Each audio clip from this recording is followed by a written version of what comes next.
Three. Welcome everyone to a very special Voices with Vervaeke. This is going to be, I hope, a really powerful dialectic into dialogos about rationality, a topic that many of you have heard me speak about and get into deep and rewarding discussions about. And I'm here with a bunch of people that I think are going to really afford such a conversation. And I'm gonna turn it over. Although this is on Voices with Vervaeke, it was actually put together by somebody who's very familiar to many of you on Voices with Vervaeke. That's my good friend, Gregg Henriques. So I'm going to turn things over to Gregg. He'll sort of start things, set things up, and then we'll go into it. He'll introduce everybody, et cetera, et cetera. So take it away, Gregg. Thanks so much, John. It's wonderful to be here. I'm here with my good friend, Alexander Bard and Alexander Elung. Hey. Yep, this was sparked by conversations on Alexander's listserv, the intellectual deep web, actually where Alexander Elung started talking about Mises and rationality and rational action theory and economics. And then I popped in with some thoughts about the unified theory. And then Bard, surprisingly enough, Bard had a few things to say. And then Bard thought that, hey, we could develop a four-part or really a quadrilogue, as it were, on saving rationality for the digital age. So Bard, do you want to say a few things? And then I know we'll come right back to John and we'll start talking about rationality. Yeah, so Elung and I are both Scandinavians. So we speak Germanic languages. We actually speak more than one language. Oh, so we speak more than English. Yeah. So yeah, what's that like? It makes you more intelligent, apparently, as all the French Quebecois Canadians know. Right. Okay. So well, I'm just a dumb American down here. So yeah, but you know, in Quebec they do all the AI in North America. So there's something to this magic about speaking two languages. Right. But what is interesting to me is for us speaking Germanic languages, is that if you take Hegel's terms for it, in Hegel, there's an enormous difference between Verstand and Vernunft. And what is so frustrating is that it's very, very hard to translate Verstand and Vernunft to English. They're distinctly different things in Germanic and Scandinavian languages. So for me as a Swede, I'm sure Erling agrees, for him as a Dane, when we talk in our local languages or speak German, it's just very, very easy for us to make the distinction between that actually Verstand, the closer it would be to understand something. So it's just like, yeah, you get it, you get what it is. But then to actually process that understanding and put it in motion and throw it back into a life full of changes and process and everything requires you to actually do something with it. And that whole process ends up with the Vernunft. And there's no proper word for Vernunft in English. This has been like a major issue among translators for the last 200 years. And usually derives at the word reason. Now, what struck me was that I was, of course, like many of us, loved it, John, when John was doing Awakening from the Meaning Crisis, and you had to go through the entire series. Highly recommended, great work. We all do. Yeah, so when John tackled this issue, obviously he had the same frustration from an English-speaking perspective when he had to go through and really discuss what rationality or ratio and rationalism is or could be. And there are different takes on this in the world of philosophy. There was the Spinozist version of it. There's certainly a Hegelian version of it. Then Nietzsche deals with it as well. So I would love to have a discussion on this. And we just thought, having discussed this on the intellectual deep web, that this could be a great foursome or a quadrilogos for the four of us tonight to actually discuss ratio and why this is so damn important to understand what in simple English would be the difference between reason and understanding. Right. I think that's great. I'm meeting the other Alexander for the first time, I think. How are we going to distinguish between the Alexanders? Are we going to use the last name? Is that how we call each other the Bard and the Elung? The Bard and the Elung. The Bard and the That's how it is on the deep web. But Elung, why don't you present yourself to the audience so they know who this young Danish genius is? So here you go. Please do. Take it away. My name is thanks. My name is Alexander Elung. I'm a screenwriter based in Denmark, in Copenhagen specifically. I have a background in law and legal philosophy, and me and Bart met each other through IDV and through some common friends. And I've been very focused on rationality, mainly through economics. And in economic theory, rationality has a different meaning that we would associate rationality with in other schools of thought. So that's basically what I'm going to talk about today. So like it's the subjective view of rationality, and not necessarily utilitarian or consequentialist, or let's say a version of rationality that's based on logic. So it's more based on the idea of rational action. But I'm going to talk more about that later, I think. Yeah, and I'll just say very quickly that it was actually a conversation between an economic version and then sort of a psychotherapeutic angle about what is adaptive. So those are just some background things, but I think if we get into John first, then we can see where maybe the tangles of the conversation. Yeah, I could just add that this was a discussion on von Mises and Hegel, and both von Mises and Hegel are German speakers. That's exactly what we ran into this frustration again. We tried to translate what they were working with, because they're actually very similar in this department, I think. But John, why don't you basically go back to what you discussed in your lectures on ratio? Sure. Thanks, Bart. I'll do that. As long as we understand that, my thinking is ongoing, and I'd like to talk about more recent developments. But let's do the common background, perhaps. Oh, sorry, that sounded pretentious. I didn't mean it. So, I mean, I was basically making an argument that we have a seriously within the fields I understand, academic cognitive science and cognitive psychology, predominantly Anglo-American, although increasingly, especially in 4E cognitive science, being more and more deeply influenced by continental philosophy, which I think has been generally a very good thing. But nevertheless, given that is sort of the milieu within I'm working, I was making the argument that the notion of rationality that has become predominant is seriously truncated and is misrepresenting human cognition, as well as misdirecting the aspirational projects of human beings in a fundamental way. And so the point that I tried to make is we have two synonyms that we use when we talk about rationality. We either equate rationality with logicality, and then I make extensive arguments having to do, drawn from the work of machine learning and problem solving, etc. I won't go over all of those again, that we can't be ultimately comprehensively algorithmic in our processing. We can't be comprehensively logical or mathematical, because that would be to commit cognitive suicide. We'd hit combinatorially explosive search space all the time. And that the key process that we're actually talking about is the capacity that I talk about a lot, relevance realization. And this lines up with some of the work of Cherniak, where he argued that we can't have an algorithmic standard of rationality, it's too high, but we can't adopt an arbitrary standard. And what we've had is we've typically created this conceptual exhaustive dichotomy. It's either algorithmic or it's arbitrary. And the point is, it's neither one of those, it's in between. So a way of stating this is rationality is not equivalent to logicality. Rationality is knowing where, when, in what degree, and under what context one should be logical, which is a very different thing. Now, the other thing that people equate rationality to, and they do it all the time, is to intelligence.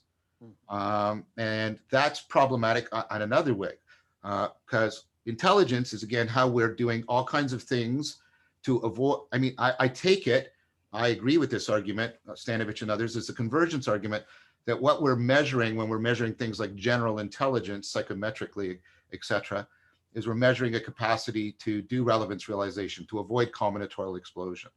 And that sounds, oh, well, we're on the right track. Well, actually, we're not, because there's two different things we can be talking about. We can talk about the adaptive ability to avoid combinatorial explosion, commit cognitive suicide, but a second order adaptive ability, which is the fact that these very processes that make us adaptively capable of zeroing in on relevant information make us perennially vulnerable to complex patterns of self-deceptive, self-destructive behavior. So the very use of our intelligence as in general problem solving also creates pervasive kinds of self-deception. And that what you have to think of rationality as is the capacity to use your intelligence to learn various skills and virtues, even with identities and roles. I'll get back to that in a sec, that allow you to systemically and systematically address, ameliorate the self-deception. And that's why if you take our best measures of intelligence, measures of G, and you take our best measures of our ability for people to overcome self-deception, what you'll find is both sets form a strong positive manifold. All the subtests of intelligence strongly predict each other. All the subtests, even within something like reasoning, and I don't want to reduce rationality to reasoning, I'll come back to that, but even within there, you'll find a strong positive manifold. People who are good at overcoming self-deception in this test tend to be, that predicts like strong positive manifold. They all predict each other. So you have these two strong positive manifolds that are reliable and robust. This whole both of these areas are not being subject to any of the replication crisis in psychology. They're robust. And what you find is the measure for intelligence is only weakly predictive of the measure for rationality. It's about a correlation of about 0.3 on average, which means at best, intelligence is a necessary but insufficient condition for rationality, which means we can't identify rationality with either logicality or intelligence, and we have to get back to a notion of rationality, ratio, ultimately logos, as our fundamental capacity for self-correction, for self-transcendence, for overcoming self-deception. Then I have one more thing to add, because this is another way in which it's truncated. Once we think about it that way, we should then think about, I have an argument, a theoretical account, that, and I think Gregg is in agreement with it, that we have also truncated our sense of what knowing is to just propositional knowing. And we've lost these other kinds, procedural, perspectival, participatory. And the idea is, it's not only in propositional inferential reasoning that we fall prey to self-deception, we can fall prey to it perspectively. We can be overly egocentric, for example. We can fall prey to it in a participatory knowing. We can fall into the reciprocal narrowing of addiction. So all these knowings are all capable, perennially, pervasively, of being vulnerable to self-deception. So not only do we need a rationality for inferential propositional self-correction, we need a rationality for procedural, for perspectival, and for participatory. And then we need something like a meta-rationality that coordinates them together at a fundamental way, with the requisite changes, the requisite transformations in the acquisitions of skills, virtues, roles, identity, right, character, that make all of those properly coordinated and possible. And that's what I think wisdom, that's a good candidate, to my mind, that's a good candidate for what wisdom is. One more thing, and it goes towards the Hegelian thing. There is a rising, it's not the same distinction, I'm not saying it is, but there's a rising distinction that I think should be put into discussion with this Hegelian distinction. It's arising both in the philosophy of science and in psychology, largely independently, although they're now talking to each other, which is the distinction between knowledge and understanding. And so typically the distinction goes, knowledge is where you gather evidence to justify a claim or to appropriately apply a skill, et cetera, et cetera. Whereas understanding is to grasp the significance of what you know, either the significance for other things you know, or the significance for states of mind, for traits of character, for particular actions you're trying to undertake. And so I would say that wisdom should also properly incorporate understanding. So if we think of wisdom as this meta-rationality, it's not only overcoming, so this is a negative, it's not only freeing us from self-deception, it's also should be affording profound understanding. What's the significance for all these kinds of knowings for each other and for our character, our virtues, our very notion of self. And so that's sort of, sorry, I'm talking for quite a bit, but I'm trying to give an overall gist of what the argument is I'm presenting. And so I think the truncation of rationality to logicality or intelligence is a mistake. The truncation of knowing to just propositional knowing is a mistake. And the forgetting of the affordance of understanding as something other than and beyond just the avoidance of error is something that's also a truncation we need to address. So those are sort of the three dimensions of truncation I'm trying to address in a coordinated manner with this proposal about how we should reconceive of rationality and being reasonable, what that means. Because reasonable to me is a term, at least in English, that connotes integration of rationality and understanding. So, you know, when I've talked to people on law, the reasonable person is somebody that sort of rationally construes or understands the situation in an appropriate manner, that what can be expected. So it seems to at least implicitly integrate those two notions together. So yeah, there's a strong sense of conformity added when you talk about reason, at least in contemporary English, that it's completely lacking in Vernunft. But the Vernunft I'm looking for here, the German word, does not care at all what you think, what others think, or what you're considering. It's just like completely ignorant of that. And with reason comes this idea that reason is actually some kind of a social behavior involved in that. That is problematic. That's how the everyday English-speaking person would understand the word reason, would say reasonable. That is often very geared towards the status quo, some kind of equilibrium of ideas. And that's not at all what Vernunft is about. Well, it can be. I agree with you. It has that often, I guess, in legal situations. But I'm interested in where it's used also elsewhere, because people will often invoke reasonable when they're talking about plausibility, where plausibility is not the synonym for high probability. Plausibility has two different meanings. There's also the meaning which is it makes sense. And so it can be an innovative new idea, and it makes sense, and it's reasonable because it has this plausibility. And I'm okay. I could go to an art gallery with white walls, right, and I can be as reasonable as I like, but I will not get art. Being reasonable, I will not get art, but I can certainly go to a gallery. That's why there's so much more oomph to the Hegelian Vernunft than there ever could be to the word reason in English, because I can go to an art gallery and I can contemplate art and music, and I can use my Vernunft to really get the pleasure out of it. Okay, so there's the added value to it, the oomph to it. It's a pathic value, I would say. It's nothing to do with logic. It's a pathical value that's added to the logical that clearly is like from another realm altogether. It is opposed to logical. It struggles with logical and enjoys the struggle. So it's like the logos and the pathos are struggling with each other in the Hegelian Vernunft, which is exactly what Hegel is misunderstood, because he's really a philosopher of process and change. And that's what so many English-speaking people are missing with Hegel. They don't get that he's obsessed with change, process, because Vernunft is his most central concept. Okay, but this goes directly towards the more cutting edge stuff. That everything I said before was right. And this is the fact that, understanding overlaps also with appreciation in English. Even you can use appreciate, like, so when I do music appreciation, I'm coming to an understanding of it and also a valuing of it and an identification with it that I didn't previously had. So it's a transformative notion. Agnes Collard calls this proleptic rationality, right? It's where you're aspiring to come to a agent arena relationship that you're not currently in or capable of. And she uses it. Okay. Let me put it this way then. And then I want to hear Gregg's presentation on Elung certain as well. But a term we're using in our philosophy is the term antagony. And antagony spread like wildfire because the kids love it.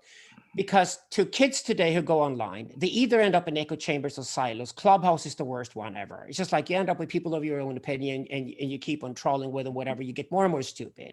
And they realize that if you're going to use social media at all and become intelligent, or be stronger in their self-confidence, whatever, they realize they need to look for challenges, actively look for challenges.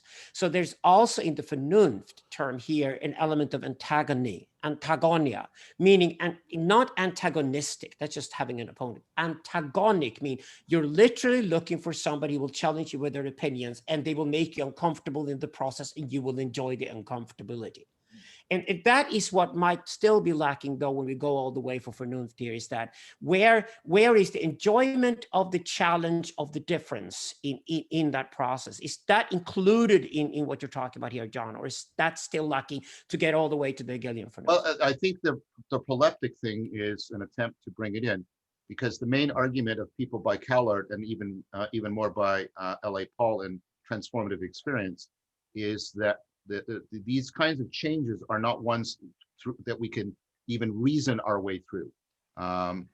She gives the example, the Gedanken experiment of your friends come to you and they give you incontrovertible evidence that they can turn you into a vampire. Should you do it?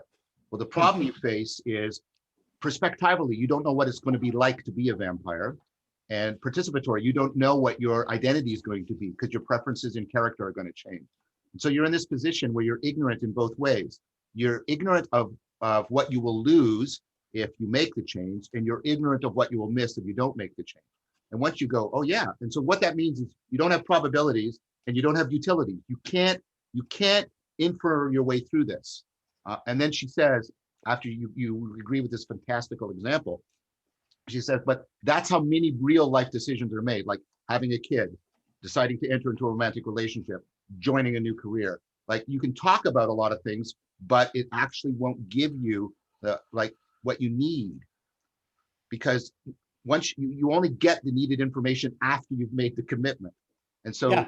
right.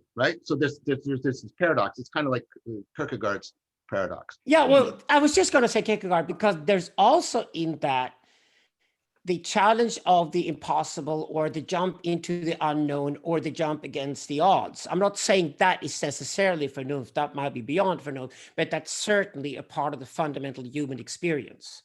So I give an example before the other guys come in, because I get I'll shut yeah, okay. But I give an example. What we had to do working on the new book, Jan Söderqvist dies, we had to go back to Nietzsche and split his will to power and realize that Nietzsche's project is not fulfilled at all. So will to power had to be split into the will to intelligence and the will to transcendence. Mm-hmm. And here's what's interesting. When you talk about the intelligence is not enough even to get to rationality, because it's just a strictly logical operation. That's not how it works. You have to be much more alive than that to actually work, the whole system. And that is probably where we get into the transcendence part. And I would say the Vernunft, though, understands both those things. I would say Vernunft is certainly something a machine can never be part of. Vernunft is something exclusively human in Hegel. That's why it's called the subject within the system. And that subject realizes that all of life's complexities is within its grasps and can be considered different ways without necessarily calculating rationally what the outcome would be. Well, I promise to be quiet, so I'll let other people speak. Yes. I hope to have a question, if that's okay, because we know how to test for intelligence, but how would you test for rationality in a clinical setting? So in an experimental setting, you mean, not necessarily in a clinical setting. Well, what you do is you give people various capacities to judge if they can step back and look at their processing independent of their cognitive process. I'll give one example. This is not exhaustive, just so I can explain what I talk about. You get people to pre-rate their commitment, for example, to a particular proposition. Abortion is right, abortion is wrong, okay? Doesn't matter, it's not about that. And what you do is, for example, you give them two arguments, one a valid argument, a well-constructed argument, and one an invalid, poorly constructed argument. And what you do is you have the poorly constructed one lead to the proposition they like, and you have the well-constructed one lead to the proposition that they hate. And then you ask them this question: how good is the argument? I understand. Yeah. How good is the argument? And you get reliable differences. You get reliable differences, so people can step back from their fixation on their belief in the proposition and actually evaluate the process by which they're coming to their belief. Now, that's just one example of many different kinds of things you can give people. And then what you find is they're all strongly predictive of each other. And then because intelligence is insufficient for explaining that capacity to step back and come to a different valuation strategy and orientation, you have to ask, what is it that actually accounts for most of the variance? So in some sense, there is some trait openness to this, because people have to step away from their own confirmation bias. It's one part of the openness. And I was thinking of that when Bard was talking, because Colin, former student of mine, has basically argued that openness, the trait openness, breaks up into two subcategories: intellectual openness and sort of experiential openness. And so insofar as intellectual openness, not the best term, but you know what he's trying to get at with the distinction. If it's predictive of a particular trait, which is called need for cognition. Need for cognition is a trait in which people, they do not just passively receive problems, they actively problematize their experience and their environment. They seek out problems for themselves. They find problems and they try to solve them.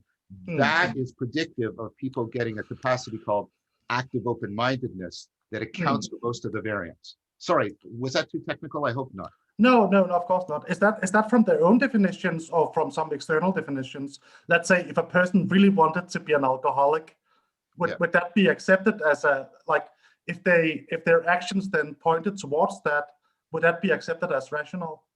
Well, that's Well, because that's where Greg talk. Yeah, go ahead, Greg.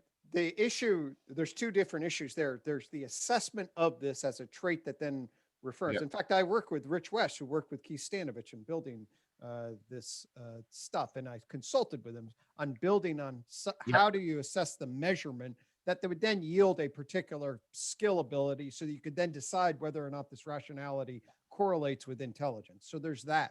This issue of what actually is rationality from a philosophical perspective based on the values that people have, well, that's a different kind of question. This really is a metacognitive or meta-rationality, or that's one way of describing it. It's the ability to step outside your ego investment and your normal process of justification and essentially correct for self-deception or correct for self-bias. At least that's one way to interpret the function and how people are, whether or not they're trapped in their structure. And so one of the things that was interesting as I was listening to this conversation, both what Bard was saying and then what John was saying, was I was going in two directions, and maybe this was, so one, and I think about this now, especially if I'm embedded in a clinical scenario, and how do I relate to somebody? What is optimal functioning in relationship to character adaptation, development? What do I hope for in people's growth?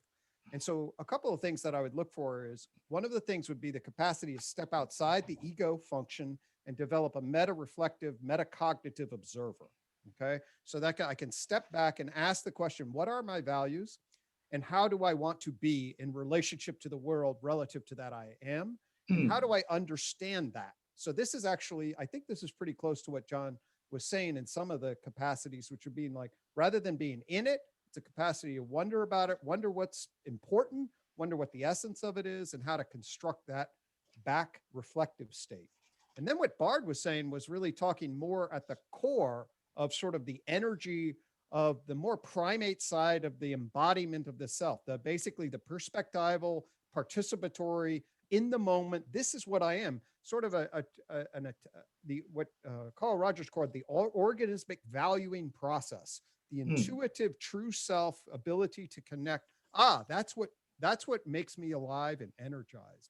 And indeed, one of the things I try to cultivate is a reflective narrator that has value-based grounding, and a capacity to energize the core true. That's a little cheesy, but there's something to be said for the foundational bottom-up energy seeking process about what is good, true, and beautiful for that soul, as it were. Yeah. Where does the word comprehension come into this? It's obviously a Latin word, and this is the English language we're talking about. In very important details. It comes up directly in Stanovich and West's article 2000, because one of the problems with these experiments we're talking about is they are, from the standard framework, they are intrinsically ambiguous. Here's why. So you give somebody this thing, and and this goes to work by a Scandinavian, Smedslund, which is excellent work, because Smedslund said, well, you actually have to have, before you interpret the data, you have a categorical distinction between a misunderstanding and a fallacy. And a fallacy is the person has understood the argument, for example, and has engaged in fallacious reasoning, where a misunderstanding is, no, they have misconstrued the premises, even though their reasoning is sound. And the problem is the experimental results equally support both interpretations, because you could equally say, you know what, here's good evidence that you've really poorly designed these experiments, that all the participants are misunderstanding them because they're coming up with different implications and different contradictions and different identity claims than you do. That means they clearly don't understand the same meaning. And then Smedslund just puts that out there. And Stanovich correctly, although I think inadequately, says that's right, which means I need a non-inferential account of construal to break out of that circle. And then he says, oh, but we don't know what that is. And that's where that sits. I would argue that we do know something of what that is. That's this capacity for relevance realization. And if you look in Smedslund, in addition to all the inferential stuff, he says an important aspect of comprehension is you and I realize the same things as relevant. And he says that's different from all the logical things. And so, and the reason I talk about that is we know about that capacity for construal and relevance realization in problem solving. Like when people realize they're trapped in the box of the 9 dots, and they break out of it in insight. That is a non-inferential reconstrual that's happening with dynamics of self-organization that has nothing to do with inferential competence. And so if we want to talk about comprehension as something other than being able to track the logical implications of the semantic contents of our propositions, which is what I think you're getting at, Bard, that's exactly where I think we can find it. And this goes back to a lot of work that's being done right now, I think, on, the Aristotelian virtues of apprehension and comprehension, which were different than the virtues of argumentation. And I think that's also a very important thing. The fact that Stanovich gets there and realizes there's a placeholder there, but he can't place anything in it, shows you how much he's locked into the propositional inferential framework. He can't consider machinery other than that as vital to rationality, even though the argument inevitably leads him there. And I think this is a really important thing to take note of. So if I'm the sophomore student here asking the sophomore student question, we got knowledge, we got understanding, we got comprehension, we got rationality. Can we just summarize those four before we go further, how we use them in this conversation? Knowledge, understanding, comprehension, rationality. How do you use those four terms? Or are they overlapping, or are they identical, synonymous? Well, I mean, I think they're analytically distinct, but I don't think that in any way predicts that they're causally independent from each other. So as long as we don't make that mistake, I'm fine to sort of offer operative descriptions. I think knowledge is the gathering of evidence, and by evidence I mean other like arguments or evidence in the empirical sense, the gathering of evidence for justification. And we have different kinds of justification. They're not all logical justifications, argumentative. You can justify your expertise by being able to bring about a certain kind of result, etc. So I'm using justification very broadly here.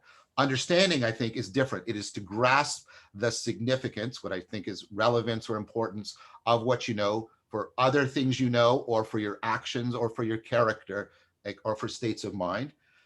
I think comprehension, if it's to the degree to which it's distinct from knowledge and understanding, is that act of fundamental construal by which we formulate our problems before we ever undertake to resolve them. And we can see how important construal is in the event of event of insight. Insight is where we get our most phenomenological access to the act of reconstrual. And I'm trying to remember, what was there one other term that comprehension and rationality. Rationality. And I think rationality, sorry, thank you for doing that. That rationality is our capacity to overcome self-deception and to afford enhanced understanding and ultimately enhanced meaning in life.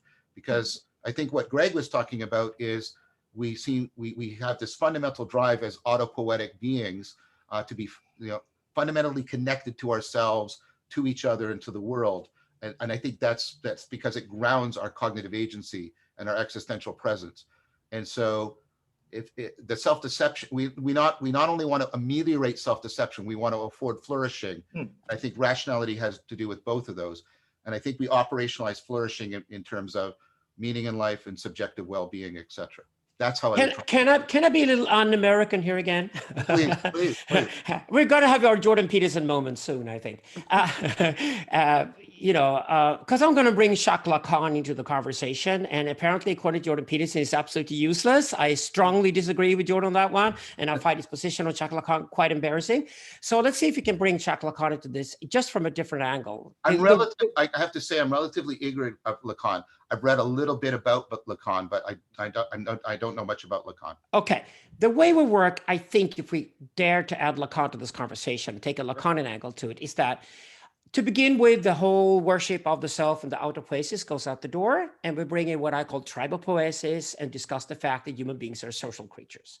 That means that we always orientate ourselves towards the tribal, and actually also our own self-experience is just something we make up at the end of a game, and we have to put something there because we are really many different selves at conflict with one another constantly. Like the proper Deleuzian way of describing the human human condition is, think of it as fields and forces that then the outside society through language and other methods forces into you there and I'm here and things like that. But in reality, these are just a lot of different things that are struggling with each other all the time, which is the fun of being human, by the way.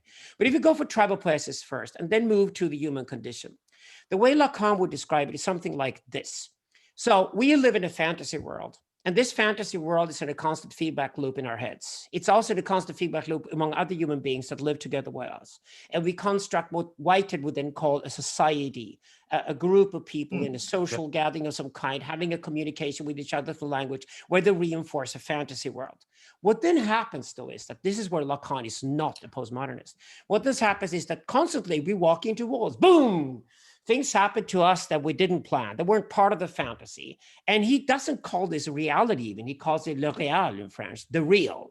Yeah. It means it's our fantasy about a reality external to us. It's not even a reality, it's just something external to us. It can be something that's completely wrong or completely a lie or whatever, but it's just something that forces us to rethink the fantasy. And this is called traversing the fantasy in Lacan. What we then do is that we reconstitute our fantasy and we try to include in more of the outside world as we learn to know about it as we grow older. Obviously, as a child, you walk into walls all the time, you hit yourself all the time because you know nothing. And as you then grow older, you know more and more and more and more and more what to expect. And you find certain patterns in the world around you, and you learn from other people what to expect when you go to a foreign country. So you have expectations when you go to Mexico, so Mexico will not surprise you. Things like that. And this sort of world that we create, this sort of tribal poetic fantasy, the way Lacan uses the word, is then constantly knocked off and on with the real. And this is why in this world, we create an imaginary idea of how the world operates and a symbolic world. And the symbolic world is exclusively human. That's through language. So anything that's linguistic, we can put in the symbolic realm. Anything else we fantasize about is the imaginary realm. And this is the Lacanian triad. The human world is a world of imaginary and symbolic. It's a deeply social world. It's close-knit with our closest friends and family. It's more loose with the community, congregation around us. It's even less so with the society around us. And when it comes to the entire world, we probably don't care less what people on the other side of the planet think. But that is the tribal poetic world that we actually create all the time. And this is where I think it rhymes with your work, John, in that Lacan says that the real knocking into it, both on an individual level, atomic level, the real can happen to you all the time, but the real can also happen in society. Give you two fresh examples. September 11, completely knocked us out. It even exposed that George Bush was sitting reading fairy tales to children. Nobody was in control. Nobody knew what was going on. That's how vulnerable the world is. That's the real. That's the real, right? Slavoj Žižek has written extensively about because it's an obvious example of a major global social the real breaking into our fantasy. And another one is, of course, the COVID-19 pandemic. We should have been prepared for it. We all know that, but we weren't prepared for a pandemic with smartphones. So it was different from previous pandemics, and we still don't know what to make of it. It's a perfect example of a new world, and there can only be post-corona world that would definitely be different from the pre-corona world. These are examples of the real, and this is why Peterson is so damn wrong on Lacan, I think, because I think Lacan ties perfectly into your work, John. Well, that's interesting. I want to comment on both of those. It's good food for thought. First, I would push back a little bit on the idea of autopoiesis being the same thing as sort of a self-centeredness. Most of the notions of autopoiesis are, like the work of Evan Thompson, my work and others. No, this is inherently embedded, enacted, it's extended, it's often more properly seen also within distributed cognition than individual cognition. There's a lot of work going on right now, and that, the work of Sperber and Mercier, Gregg's work, that rationality should be seen.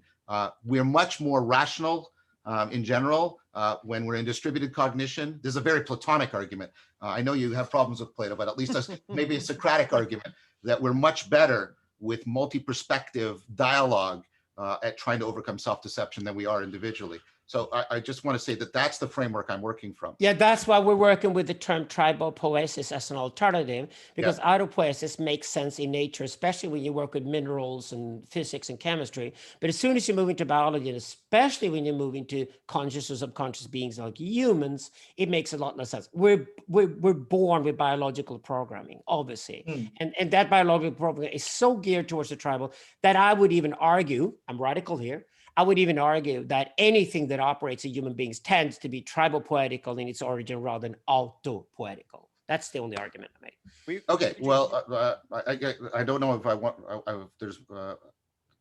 I don't know if there's enough of a difference there to explore it right now. Right. In fact, John and I think for me, one of the things that I would speak to in relationship to this is that, I bring in what I call the influence matrix. The influence matrix basically positions ourselves in social spaces around the vertical, horizontal, relational matrix world. And an enormous amount of our relational value barometer is then embedded in our role-based actor place. And we certainly, as a psychotherapist, what do people bring? It brings their attachments, it brings their power structures. In other words, the network web of the tribe and their place in it, whether isolated, and then their language-based justifications about what the hell happened and who's to blame and how to make sense out of that. So certainly I can hear a lot of resonance in relation. Yeah, I think it's just an historical thing here because we are fighting against a lot of blank slate ideology at the moment. So I think that's why it's necessary to return to the idea that human beings are incredibly biologically programmed when we're born, and that actually what helps us survive to begin with. So that's probably done. We can leave it at that. And John, please return to where you were at. Well, I was just going to say, I think there's a bridging point, and Gregg helped facilitate it. I think the Vygotskyan notion that our capacity for self-transcendence that is presupposed within individualistic models of rationality actually comes from internalizing the perspectives of others into our cognition. So I think of our metacognitive capacities for rationality as inherently socially constructed in an important way. So I think that's an important bridge between what you're saying and what I'm saying. And I'm interested in that potential connection between self-transcendence and a capacity. So I often use this word realization precisely because it trades on these two different meanings. Realization means to become aware of, and it also means for something to become real. And that moment, if I understood you correctly, in Lacan seems to be right that moment that Socrates talked about, the moment of wonder, the horizon of intelligibility. See, I like Fuller's distinction. Here's another truncation I want to object to. Fuller's distinction between curiosity and wonder, I think, is very appropriate here. Curiosity is largely like from within the having mode. There's a gap in your knowledge and you want to fill it in. That's why if I prolong your curiosity, you find it aversive. But wonder is the opposite. Wonder is a moment of realization. It's where you come to the horizon of your intelligibility and you can look backwards into what you understand and outwards into what you don't. And you're willing to call everything into question. This is why wisdom begins in wonder. And the thing about that is trying to understand how we can bring in a notion of, well, I want to bring wonder back into playing a central role in rationality and wisdom. And this again is Socratic, I think. Precisely. Very Hegelian. It's the vermouth. You're getting close. Now we're getting to vermouth. Well, yeah, because I'm feeling it, Bard. But what's going on here is genuine self-transcendence, that proleptic rationality, is not possible unless you can get to the horizon of intelligibility. And notice how if I prolong wonder, it's not aversive. It can move into awe. And the thing about awe, and we're doing experiments on this right now, is that awe tends to make people more humble. It makes them more open. It makes them more open to self-correction. And notice it tends to start to train them, right? The experience of awe tends to train them in the virtue of reverence and the capacity to revere, right? To have a reverential relation to something beyond you in that way, I think is central to the kind of rationality that I'm talking about. We call awe the infinite now in our work. Like well, a meaningful ecstatic experience that is so fantastic you can't stay there, but you want to stay there for as long as you can, but you got to get out of it, and learning how to get out of it and memorize it is key. That is why we love old people, not because they're just wise and lived a long life. We love them because they've had a lot of awe experiences in their life. Yes, So I agree. That's why they have that loving smile that we love about old people, right? Actually, bringing back Lacanian to this again, whipping Jordan Peterson for being a bad boy. The relevance realization is actually what the traversing the fantasy is about in Lacan. What it is exactly what you're talking about. So you live in a fantasy world that's perfectly okay. There's no moralism in Lacan. That's not the point at all. But suddenly the real comes in, and the real kills the fantasy. You have to traverse the fantasy and create a new fantasy.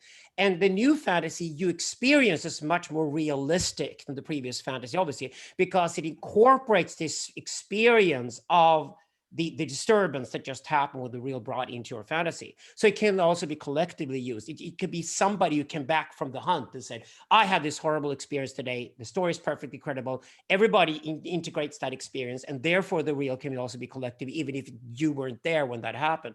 And that then becomes the new fantasy. And it's Lacan who says it's just another fantasy. It's not just another fantasy. It's obviously a fantasy with more wisdom in it than the previous one, because it includes the experience of the real. Hopefully also some truth, but the relevance realization you talk about, the relevance is that the real is always a kick in the butt.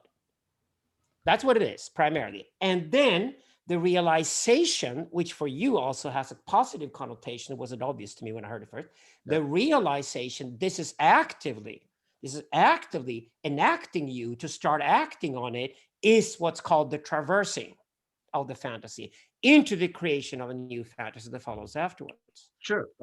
I mean, yeah, I think that's great what you just said, because what you're getting is the idea that, the kick in the butt, I like the way you put it. It can also be metanoia. It can reorient you, and you can become aware of affordances for action and identity that you were previously unaware of. You even see this in machine learning, and you see it in human cognition. So you get powerful machine learning, and then they get locked into a part of the state space, and they can't get outside of that part of the state space. And so what do you regularly and reliably do in machine learning? You throw in noise. You throw in noise that breaks up the structures, and that allows them to jump out and explore parts of the state space that they couldn't get to before. And you even see this in human cognition and attention. You're paying attention, you're trying to task focus, and then you get the default mode network. It takes you out, and it moderately distracts you from your problem. And if it moderately distracts you, that will actually afford insight if you were blocked in your previous problem. We are self-distracting entities. There's a negative component to that, but it's evolved, I would propose to you, for good functional reasons. So I think the kick in the butt is it is destructive. Bart, I agree with you about that.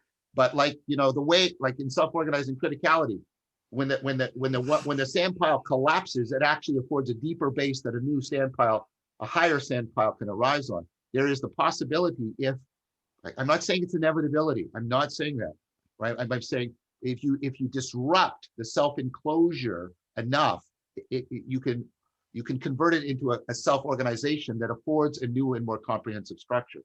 And that's partially what I mean. And I think you're right about it. That's what I'm trying to point to, that there's this component of realization at the heart of rationality. That's the part that I really like in Plato. Plato's idea that there is a reality that transcends us, that can continually challenge us normatively. I agree with you about rejecting the perfectionism, but the idea that reality calls us to realization because it always transcends us and yet normatively puts a demand on us. And I think this is even borne out experimentally. You have the work of Yaden and others. When people have these experiences of the really real, and I'm putting it like this because I know that's contentious, but what they do is they experience ontonormativity. They feel strongly called to fundamentally transform their lives. And what we find reliably is, by their own measures and our measures too, their lives get better. Their lives get better. And that seems to be something that we should be incorporating into our models of rationality that we're not incorporating well today. If you're not already using the word multi-perspectival, to give those who follow this conversation a perfect example from their everyday lives, take ketamine, right? Why does ketamine work as an antidepressant?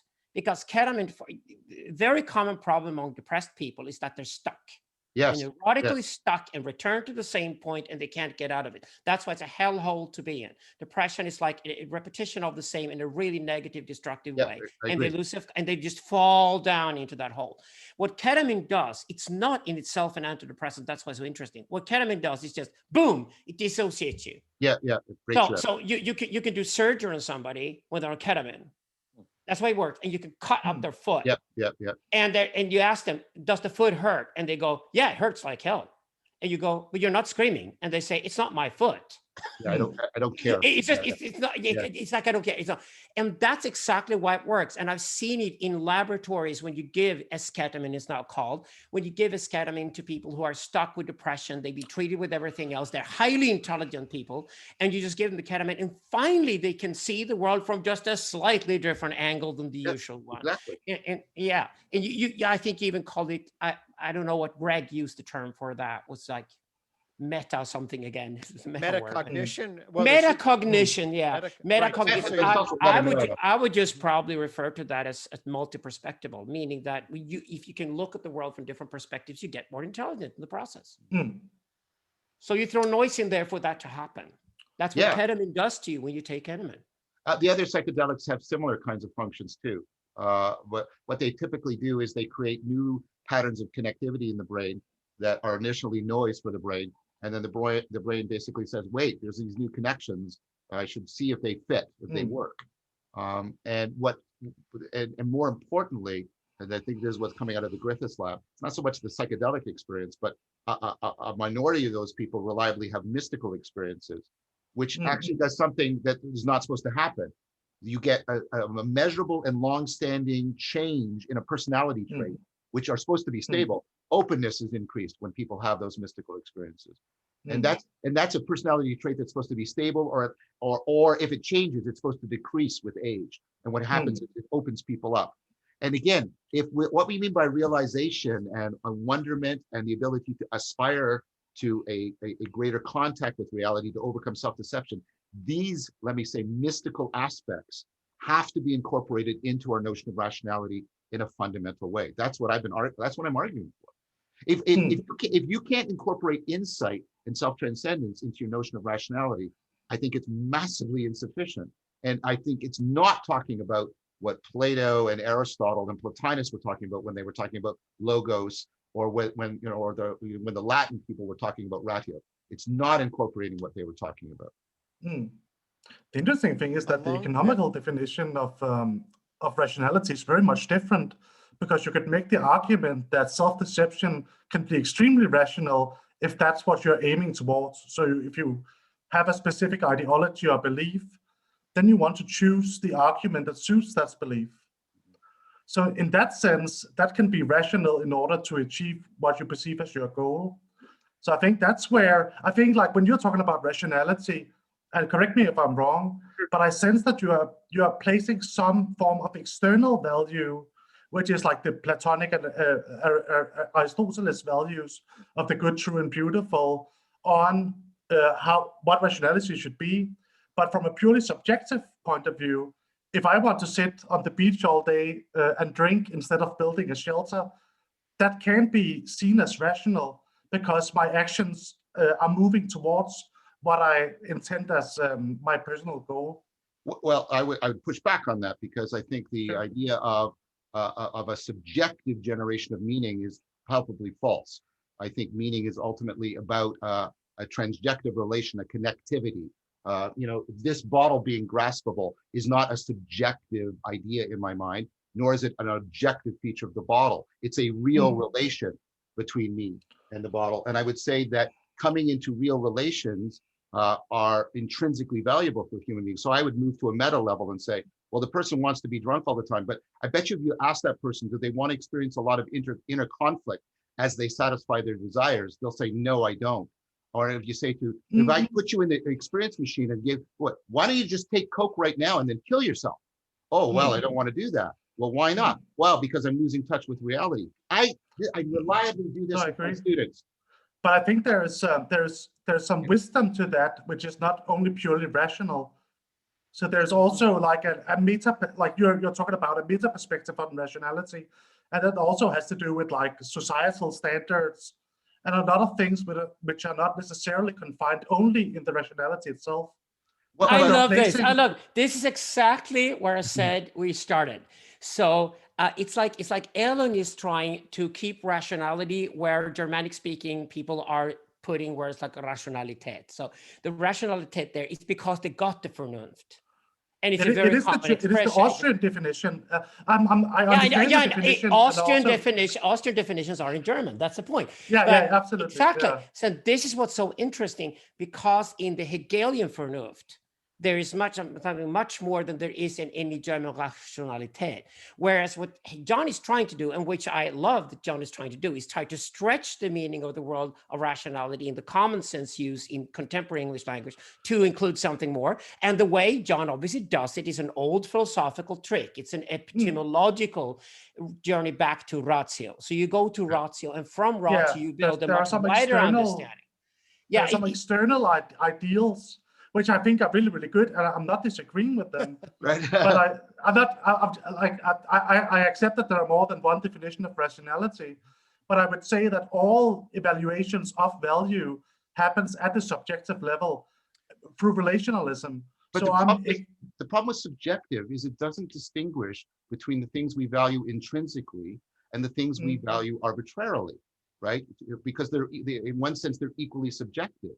But let's do subjectivity. Subjective well-being reliably goes down when people have children, measurably. Absolutely, yeah, absolutely. Right? Why do they have kids? Because they say although their subjective well-being goes down, meaning in life goes up, which means what? It means it's an investment. Right. Yeah. Well, it's not just an investment, because the problem is, as we move into late capitalism, children are much more of an expense, and that's why you get the plateauing of population, right? Because children go from being an investment to being a liability. Economic. Well, then you're also when you make that argument, you're also saying that, let's say, like monetary gain is more important than like personal fulfillment. So I would say you could. But if we move to personal fulfillment, and when Nozick talks about symbolic utility rather than financial or economic utility, right? Then you're into, well, what do people mean by this? And then what the literature tends to show is that we have these like pretty universal, cross-cultural, cross-historical things. Absolutely. People want inner peace, and they want to be connected to other people. They want attachment relationships, and they want to be connected to reality. I know that's a contentious term, and we're talking about it here. But they don't want to be in a pure fantasy. They will not, like I was going to give an example. I do this in all my classes. I ask how many people are in really satisfying romantic relationships, and they put up their hand. I said, "Oh, keep your hand up. I want you to keep your hand up if you want to know if your partner's cheating on you, even if it means that relationship is totally destroyed." 95% of the people keep their hand up. Yeah, absolutely. Why? Because there's these meta desires that whatever else is satisfying my desire, I want it in some sense keeping me connected to reality. And whatever else is satisfying my desire, I want to have some inner peace. I want some. Yeah, but there's still 10% who doesn't want it, right? But when you ask them why that is, what they do is they give you a short-term, long-term exchange. Exactly. But then when you press them, they give in and they say, no, right, long-term, I should go with finding out that I'm being deceived.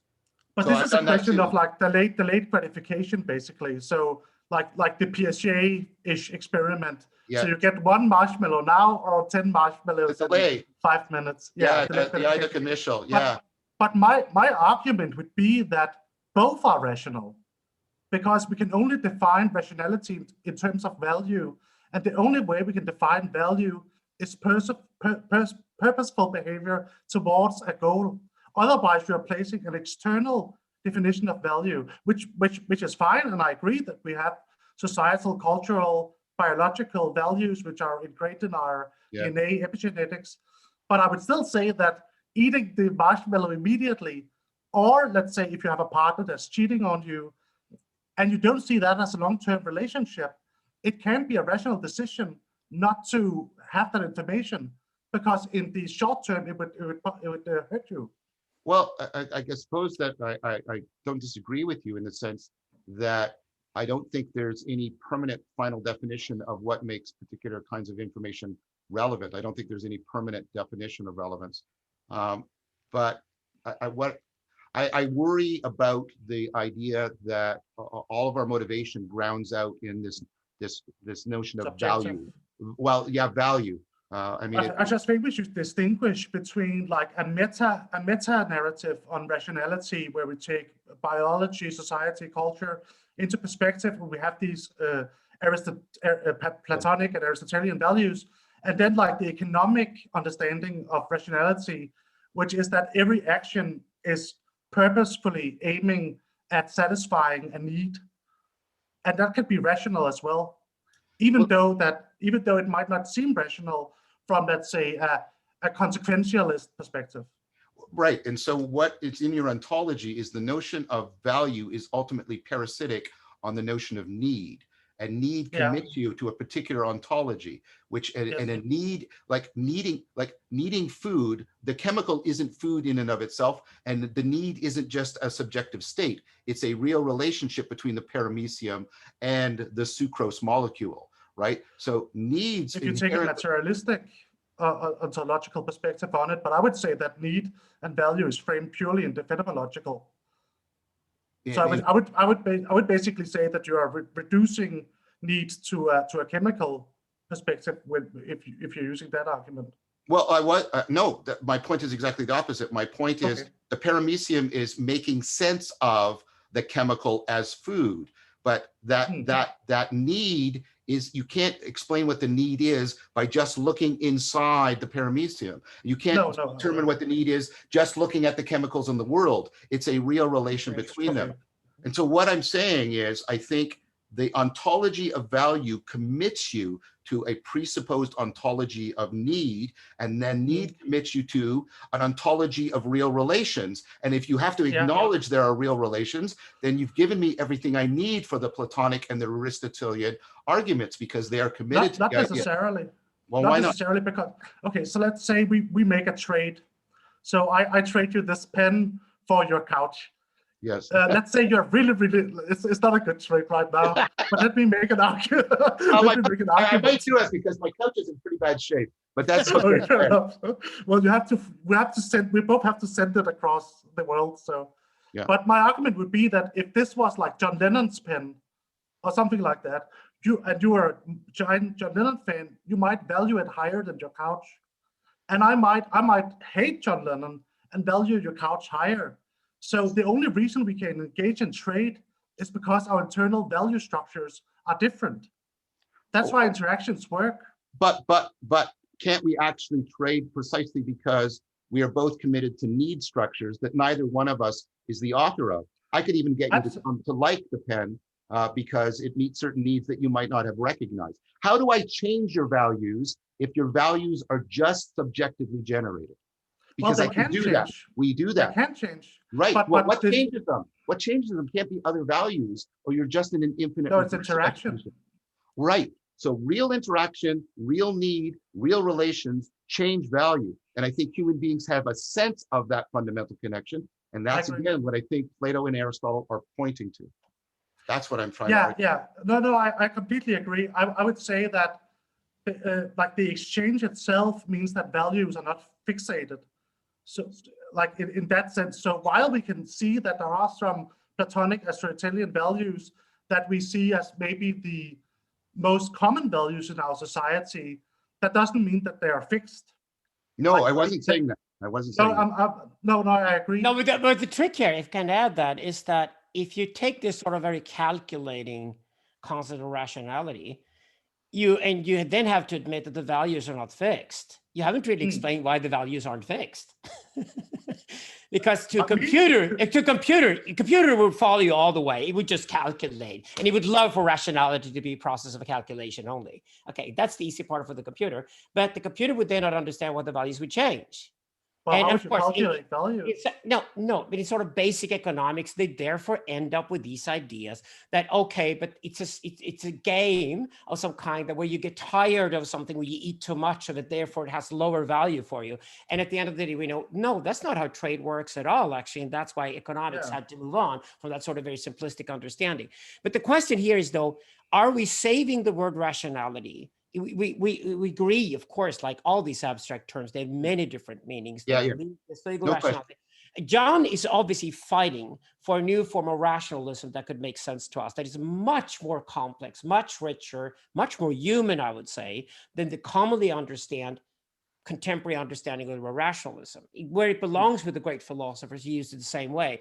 But is John here out on a totally hopeless mission where everything were pulled back into some kind of stupid Turing machine doing calculations and nothing else? It's just like, no, human is more than that. You know me, right? I am a defender of, if you talk about narratives here, talk about logos, mythos, and pathos. Yep. It is the pathical narrative more than ever that's distinctively human. Mythical narrative happens to be how humans unify logos and pathos, which means it's also in the human realm, because pathos is just, as far as we know, completely unfathomable for machines. They don't get it. The machines are stuck with logos, but they do logos really well, really fast, and they can compute like mad. And we're probably going to leave the logos eventually to the machines. Whereas we humans then will do pathos, and the interaction between us and machines will be the mythos. Now, if we take these three terms and look at, is the word rationality even applicable on the different narratives? And in what sense is then a human rationality understandable from the three narratives? In that case, I would say that the traditional economics use of rationality, which is the common day, everyday use, is a strong case for it, is stuck with the logos. It doesn't discuss pathos and mythos. Well, I would say that would be true for like cost production theory of value and a labor theory of value. But when you go into like subjective theory of value, where like this pen again took less time to make than John's couch, but it can be worth more. So that's the subjective theory of value. Like the labor that went into it doesn't explain it. Who used it doesn't necessarily explain it. So I think, but how do you explain it? How do you explain it then? I want to know how you explain it. From pathos. From pathos, okay. I would say that value means nothing unless the subjective is making a choice between what it wants and what it doesn't want. And then when we take that and put it in a, let's say, a larger matrix of interactions, then we go from the subjective to the interpersonal. And through eons of interpersonal interactions, then we come to some type of logos, which is that certain values emerge, which is like the Platonic values that John are describing, like the true, beautiful, and what's the third one? The good. The good, yeah. But that's not necessarily, that wouldn't necessarily be present. It was just like kickstarted a new society, which had never been in contact with us and had maybe a different biological. Early humans, for instance, they would maybe value violence higher than peace for a period of time, then they would die out.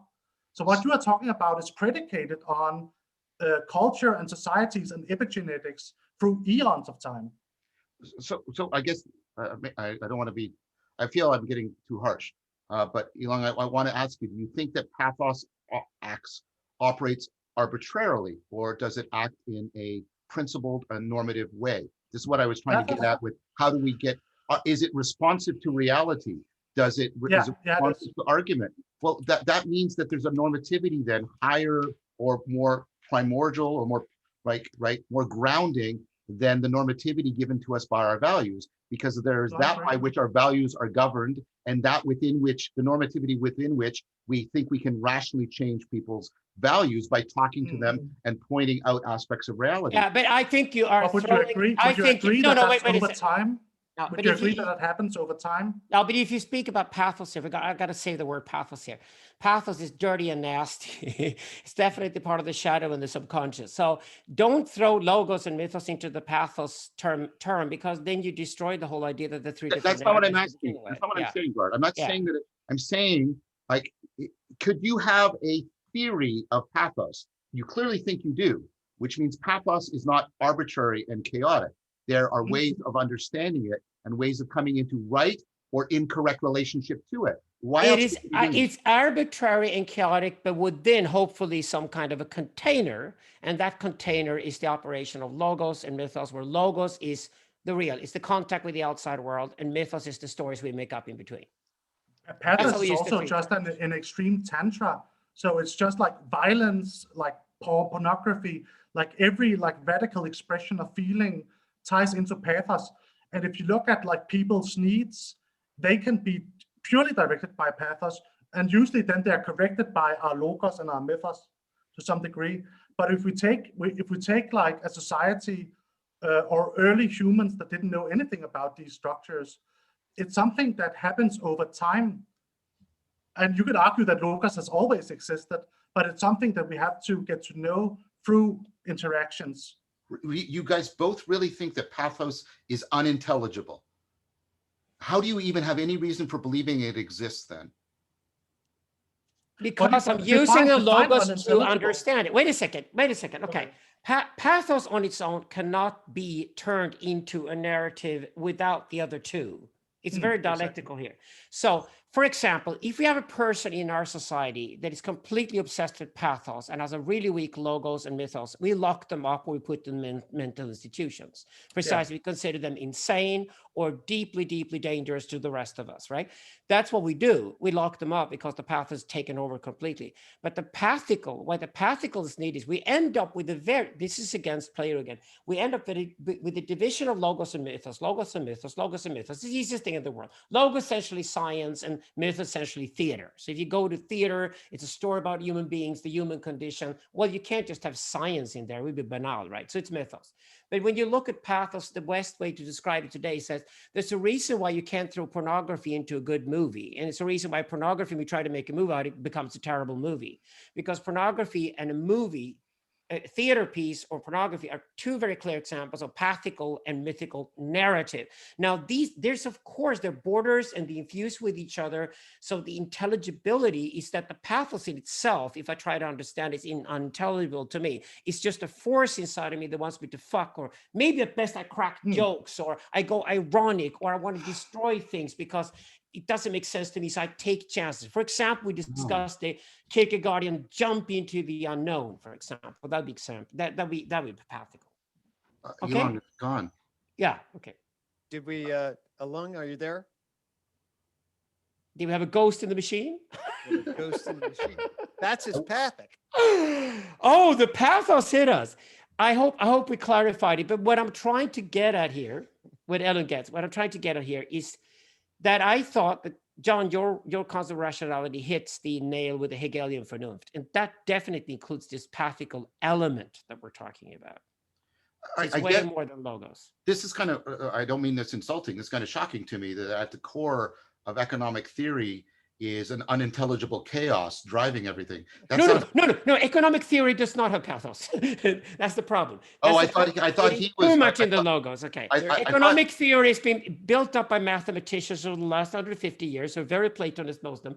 And eventually with Mises and the other guys, they get more Aristotelian, they get wider in the scope. And eventually they've arrived at behavior, the stuff that Gregg works with. And these days they understand that all of human complexity has to be understood for you to do economics properly. Okay, well then I want to make sure I'm not misunderstanding. Yeah. I thought Elung was saying that the source of subjective value is pathos, and pathos is arbitrary. And that sounds to me that sounds to me like you don't have a theory at all. You don't have an economic theory at all. Because the ultimate explanation of human behavior is this unintelligible mystery. Well, that's how we started. That's nothing.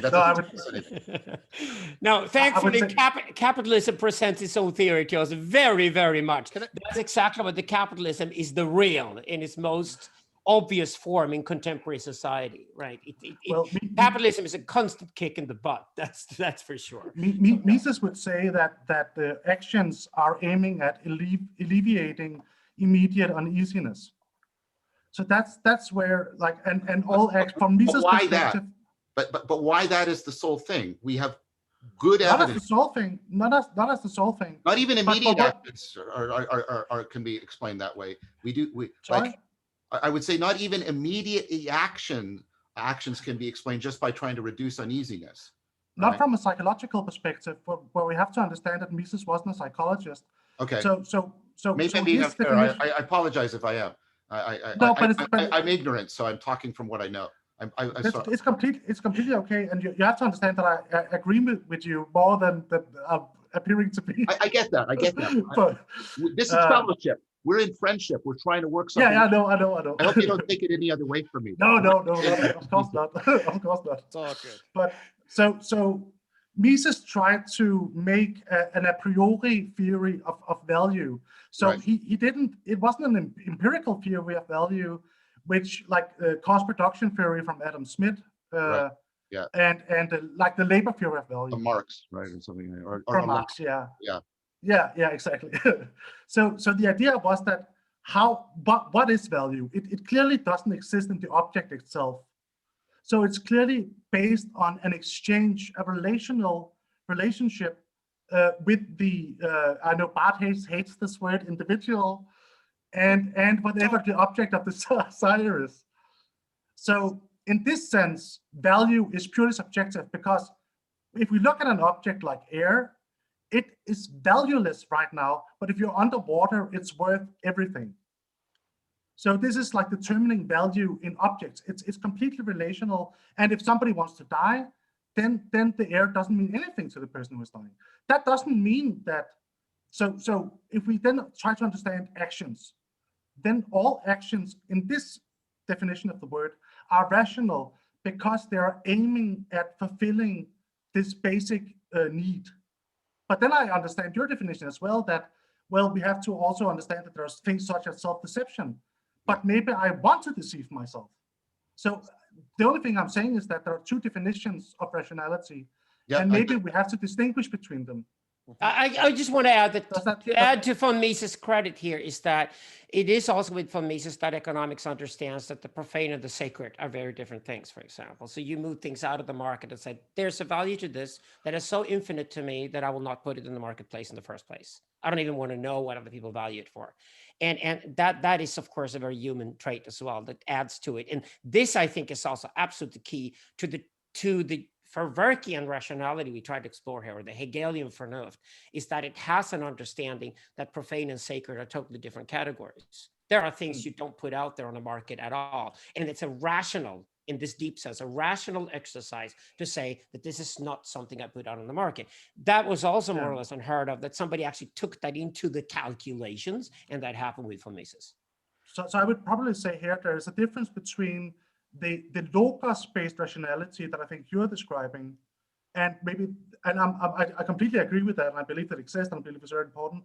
And then the pathos-based rationality that I'm describing, which is just an understanding that every person who acts are acting towards a goal, no matter how irrational that goal might seem from a logos-based perspective. Does that make sense? Well, it does, except I would want to say that I think it's, I'm worried about two things. There's an oversimplification. I think people are never acting towards a goal. I think people are always acting towards multiple goals because we are general problem solvers. We are not special purpose machines like Coke dispensing machines or something like that. And so, and that means we are inherently subject to constraints having to do with the real relations in the world between the real conditions between potential goal states. Right? I don't burn down my house to cook my lunch because that's a really stupid thing to do. Well, but I'd say if you did burn down your house in order to cook your lunch, it would still be rational. No. But this is the point I'm making. Is it? Because I may want to cook my lunch, but I also want to protect myself from the elements, and I want a place to store my stuff. Good. I want a place where I'm safe. Yeah. Right. But let me make my argument. So when you cooked your lunch, that was your goal. So you did the best thing you could with the knowledge you had and the wisdom you had at that time. So even though the outcome might seem irrational, the actions you took from the knowledge you had were rational in order to achieve that but this gets very autistic, Elung, because you could have. I know, I'm tribal again. I'm not individual. Remember, this is why I'm your worst enemy. And then you have, for example, comparative rationality. So you got I'm just saying that you're placing. No, if you're going to use hypothetical examples, which I hate in the first. Not hypothetical. People it have is very hypothetical. This is very hypothetical. People have done it. Okay. So if you're going to use that, if you have comparative rationality, that it's also rationality in that sense, and it's much closer to the sort of Vernunft we're trying to work ourselves towards to see if that can work. At the end of the day, I think John is up for a really hard struggle to extend the term rationality in English language. It might need to import the German Vernunft once and for all or whatever. But I think if you play around with the idea that we could take rationality to something beyond knowledge and understanding, that there's more to it than that. Then, for example, when you use your example, you got the idiot who burns up his kitchen to get his damn lunch. Then Yeah. you got another guy who's a bit smarter than that and will not cook his kitchen just to cook a lunch. And that is a comparative rationality. And then there's a certain rationality that beats the other one. But Because for the my overall, argument would the be that overall effect you're, is you're one placing an operation more external rational. ideal. You're placing an external ideal on the individual. Yes, because Yes, individuals but there's a do not difference. exist. We're all tribal. We Okay, fair always enough. do But that as then the individual, Your or autist is not the really subject, relevant the for our subjective. study of Okay, humans. so the subjective actor then. But you're placing an external ideal on him. Greg, what do you say about justifications here? It's your I'm not sure favorite this term. conversation is rational. No, I mean, yeah, first off, a couple of different things. Certainly rational actor theory, basically by definition, identifies whatever action has taken place, adds sort of a principle of least effort. That has to be the maximizing function from the perspective. That's a priori definition that then, creates a certain kind of metaphysics that has certain sense making, but it creates all sorts of problems also from a multitude of different problems. So I'm hearing you sort of advocate for that aspect of rationality that Mises sort of does, and rational actor theory and economics does. There are certain utilities to that kind of definition. That is not. One of the questions I will ask John. John, I know you have to go, but one question that I had for you. So what is the relationship? Here's what I think Elung is getting at, and this is my question, and this is whether we're trying to. What is the relationship between sort of rationality and wisdom and morality and ethics? Okay. So for example, and maybe this gets to what Elung is saying, let's say I'm a sociopath. Okay.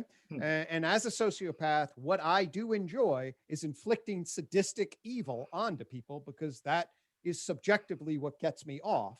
And so what I'm trying to do is I'm trying to learn how to hide so that my victims are more likely to be available to me and I'm less likely to get caught. Right. And then, so my decisions in relationship to that can certainly be identified as a certain form of intelligence. Right.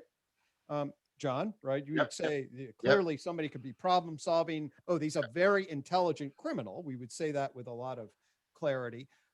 Would we say it in relationship to rationality? That's a very rational set of moves that the person makes. And when for you, and I don't know about this myself, I deal with this psychotherapeutically all the time. When does the frame of rationality blend into the frame of morality, ethics, worldview, the macro meta level values? That is to me, there is some work to be done perhaps in delineating the ethical, moral frame of reference. Is that a reason? No, I think that's right. And I'm trying to, I guess, push on the idea that normativity grounds out in value, because the problem I have with things like that is I think we lose the capacity to define anything as irrational. And then if you lose the distinction between rationality and irrationality, that to me counts as a good argument that your definition of rationality has failed. Okay. Right? Yep. Right? And so that's part of what. Now, to go towards your point, I mean, I think that from the Euthyphro on, we have been progressively abandoning the idea that norms are given to us by authorities, right? Because ultimately we have to either we acquiesce in them because they're good, or we acquiesce in them because we're afraid of the authority. The second thing is just we're sycophants. The first is we're committed to some kind of agency. So we're committed to agency in our morality and our rationality, and they're both normative things. We're committed to this, that we ought implies can, right? That I am ultimately bound to the source of our norms is our competence. And is there variation in that? Yes. And I don't think that's the same thing as the variation in subjective value or preference, because people can value things outside of their competence. This is how people get messed up in a lot of ways, in fact, right? You can describe a lot of pathology that way. So what I think we hold ourselves to are sort of idealized models of competence. Let me give you an example of what I mean, okay? Grammaticality, not in the Queen's English, but in the Chomskyan sense, in the sense of what I say to you is syntactically intelligible to you, right? Where are the norms for that coming from, right? Well, they're not given to us from the gods, right? We have an underlying linguistic competence, but we never actually need it, right? We can't, because I'm capable of understanding and producing way more sentences that I'll ever hear or speak. And if you pay attention to all of our speech, we are making mistakes all the time. We're doing ellipses, we're stumbling, and we ignore. I just did it. We ignore all that crap because we hold people to their competence, not to just their performance errors. And the issue with the psychopath is I think we make a lot of these judgments relative to some understanding of a shared kind of competence. And I take it that the psychopath is precisely lacking in some fundamental aspects of that competence, such that it is not capable for he or she to meet the demands of the odd. And that means, I think technically, and please don't jump on me for saying this, I think psychopaths are not immoral. I think they are amoral beings because they are not capable of morality, and therefore they don't fall under normative things, or normative strictures, which means they don't count. And I'm not trying to pull a fast one here. They don't count to the issue here, because if they're not normatively accessible and responsible beings, they don't count in as data when we try to understand how we are normatively accessible and responsible beings. Huh. That's an interesting argument. I'm using archetypology for that because it actually extends the possibilities how you can work with it. So archetypology removes morality altogether. So what it says is that if a sociopath is around, you just found him, he probably had a function sometime in history. So in some kind of society where somebody, probably an old wise woman, was aware we got a young sociopath here, let's use him for the tribal purposes. So the overall tribal construct that I'm always working with would say that at certain points in time, probably this genetic makeup was actually very useful. And then if somebody asked me, well, what about the sociopath for himself? And I said, well, I could be a philosopher and I could talk to polar bears all day long. And every fucking polar bear I've ever met is a sociopath. So it's a survival strategy for polar bears. They're, by the way, individuals. If you want to find individuals, go and meet a polar bear. They eat their own kids and they don't care. Like they're totally non-moral, amoral, evil beings, right? Yeah. Compared to humans, because we set our standards. Polar bear trigger warning. Yeah, polar bear trigger warning. Yeah, they got furs, but they're nasty, right? But the tribal poetical helps me in this sense that I can then move on to archetypology, which what Gregg and I have had this discussion is that I would prefer if psychology, instead of being general and trying to constantly move towards the same ideal of what it means to be human, if psychology started working first with archetypology, said there are many different types of human beings, and by the way, there are many different types of humans inside each one of us, then it would be a lot easier to actually comprehend something as sociopathology and be less morally upset about it, but actually be more pragmatically able to handle it. It helps in, for example, when I work with addicts, it helps enormously. Just to teach a young alcoholic who has problems with alcoholism, 23 years old, to teach him that, for example, in the past, you know, when you were a kid and you went fishing with your dad, and you know, the kid who waited the longest had the most patience. Yeah, the kid who waited the longest, most patient, got the biggest fish. Yeah. You know, who becomes an alcoholic when he's 23? The kid who wait the longest. Yes, that means alcoholism is tied to the capacity for monotony. If we start studying monotony, we discover that many different human archetypes actually, especially male ones, have monotony as a talent for activity. And then the healing process these young alcoholics can go through, realizing, oh, so it's just that I live in a society where this is no longer appreciated or needed, but it was needed in the past, explains why I have this genetic condition. Yeah, it makes it a lot easier for them to deal with alcoholism. So that is why I'm a strong proponent of, before we do morality, I do ethics. I work with archetypology precisely for that reason. Well, I certainly support the idea of affording individuals narratives in relationship to their place, their tribe, that we understand sort of the frequency dependency, like around sociopaths, so we can treat it pragmatically. Those are definitely things. Yeah, I never have to use the word normalcy in my work at all, and that to me is a great relief. So I'm just saying that. Saying that. Okay, are we back at Ratio or finishing up with Ratio? I don't know that we saved the digital age. I don't know. I was trying to think about what you said and what how I might want to respond to it. Yeah, that's. I mean, there's a difficulty in. I mean, there's an analogous difficulty in biology, right? You have to have some universals, or you can't do biology. So you have universal processes. But that doesn't mean that you think that all life is homogeneous. In fact, the very process of natural selection produces wide variation according to context. And I see science as trying to integrate those two together. I think that's why I try to use the term pluralistic rather than universalistic or relativistic, because right, if we can't do any inductive generalizations, then we get locked into kind of a specious solipsism. I'm not accusing you of that, Bard, but I'm saying that my concern is like to try to get the appropriate balance so that I can make the legitimate inductive generalizations that I need to do if I'm going to gather knowledge, because I have to connect things across time and space and context, or it's not knowledge. And I have to, and this is again your Lacanian point, I have to constantly make that open and permeable to being hit by the real, in the sense, the real differences that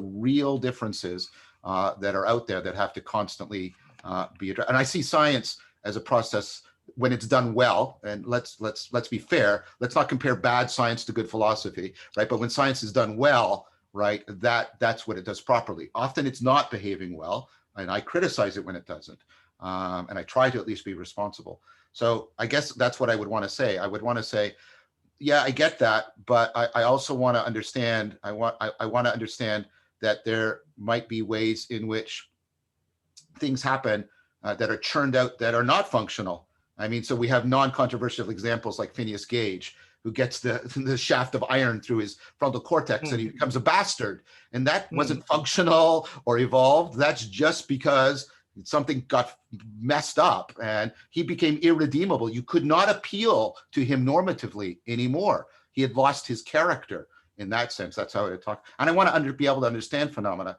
And I want to consider the possibility that some psychopaths and sociopaths are also individuals who have, because I don't like the idea, and I'm not accusing you of this, I'm just expressing that, that everything that emerges in evolution is sort of teleologically functional. I don't think that's the case, right? I think lots of stuff gets churned out in the variation machinery that just dies off.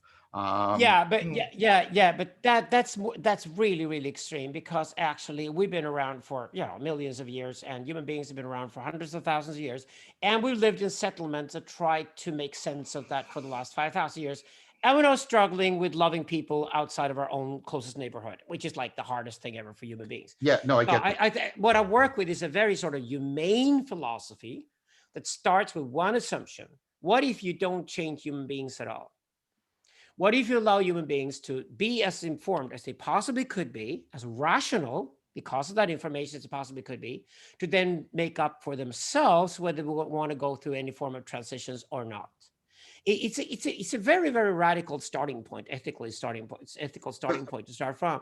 But actually, it forces me to go into dialogue, go into dialogue with people and present my case. And of course, love to be wrong, change my mind, having the real coming in from all sides, so I could go into further explorations and read more books and study more stuff and go into more dialogues and just see a richer, more colorful world grow out of that process. And that's what I love. That's what wakes me up in the morning, cup of coffee, and I get started and I work and I love life. But it's for me a very good, I'm of course an ethicist, because philosophers are never moralists. We leave that to theologians to take care of. But the ethics has to start. And I think my radical starting point with Socrates was that let's not change human beings at all, meaning we're forced into a very radical descriptive philosophy. We're basically describing the possible metaphysical deepest sense of what it means to be human. That's our work. Okay. And then those who like to dig into that, they're welcome to. And that's all we do. But when I then go, for example, do men's work, and I stand in front of hundreds of young men who want to know what does it mean to be a man, what does it mean to be a father, we've lost it, we don't know what these things are, then of course giving them a lecture on archetypes, and I don't mean Jungian here, I mean proper archetypology. There are many different types of men, and the reason why there's so many of you different types of men is because the tribe is strong when men are different and admire each other for each other's differences. That's the ethics I do. I get that, and I like that. I mean, I think you would acknowledge that human nature is not static, though, that it's changing, and therefore it is reasonable to ask to what degree should we let that change happen haphazardly, or to what degree should we try to direct that? I disagree on that human nature changes. That's what I actually do. That's I interesting, think yeah. I think humans have been the same for at least the last 5,000 years, with very little change at all. I think technology is what changes, and our environment changes because of technology.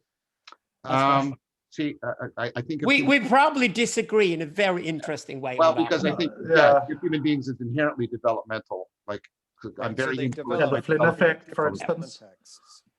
The Flynn effect. Well, But I would agree with Bart that, like, at some fundamental level, we are still perceiving our surroundings in relations to the tribe.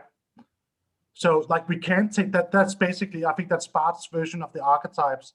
It's still embedded in us, and all our evaluations happens in relation to these, like, external structures. We have literacy that massively empowers us to do kinds of problem solving and access things and reflect on ourselves and come to metacognitive awareness that we cannot have without literacy. That's Literacy, But that would be the literacy is a McLuhan- technology. McLuhan- Literacy is a yeah, technology. McLuhan. That's the point. But we're cyborgs. Look at us. Yeah, we are. No, we Yeah, are. yeah, Human- sure. We are. Human nature is to be cyborg. And if the Yeah. technology We agree. changes, We agree. change.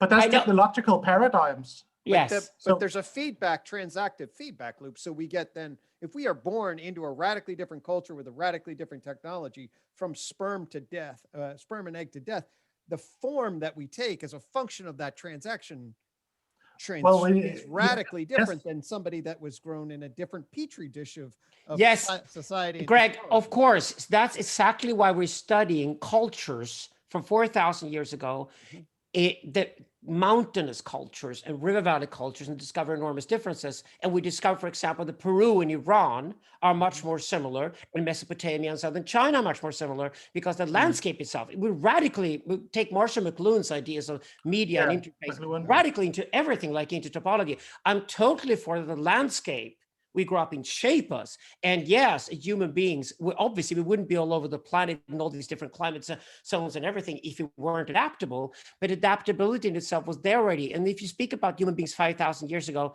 they weren't that different. As I always stress, our ambition is to be more intelligent and smarter, but we we're saying the same thing. I don't know how much we're disagreeing now. I'm not sure how much. No, I think we are agreeing. We're just expressing it in different ways. Yeah, I agree with that. I'm in meta agreement with you. We're in meta I'm agreement. I think we're in agreement.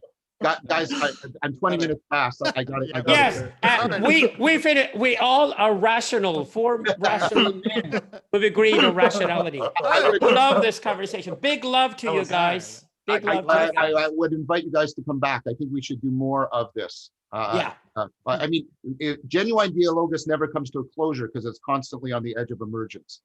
So I'm not trying to close this. I'm just giving in to the real. I have to go. I have to go. All right. Good conversation, guys. Good talking.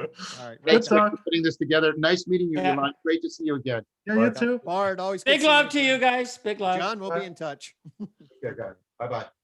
Bye.